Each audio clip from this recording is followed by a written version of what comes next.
Alors que la grève générale et illimitée lancée en Guinée par le mouvement syndical est entrée dans sa phase active lundi 26 février 2024, des acteurs sociaux tentent de décrisper les tensions et rapprocher les différentes parties.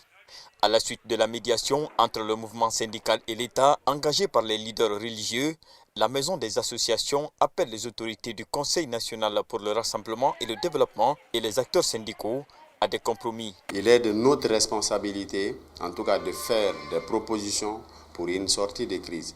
Raison pour laquelle nous avons invité le gouvernement d'abord à libérer le camarade Sékou Djamal Penessa. Ça, c'est aujourd'hui un préalable. Et d'arrêter le brouillage des ondes des médias. En tant qu'organisation de la société civile, nous avons recommandé vivement la suspension du mot d'ordre de grève.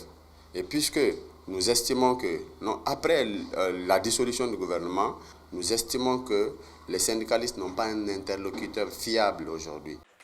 Conscient de la complexité de la situation qui prévaut entre l'État et le mouvement syndical, marqué notamment par des crises sociales sans précédent, les observateurs appellent à l'ouverture d'un cadre de dialogue inclusif entre les deux parties qui va fixer les principes de sortie de crise pour éviter d'imposer aux citoyens des conditions de vie plus difficiles. Tout ça rentre dans le cadre de pouvoir trouver un terrain d'attente entre les autorités et le monde syndical. La société civile est partie entière du syndicalisme. Donc le rôle, c'est d'amener les parties à dialoguer et à trouver des solutions idoines pour l'intérêt général du peuple de Guinée. Nous sommes face à une période très difficile dans le pays, donc c'est important pour le gouvernement de lâcher du reste et de se comprendre des syndicalistes.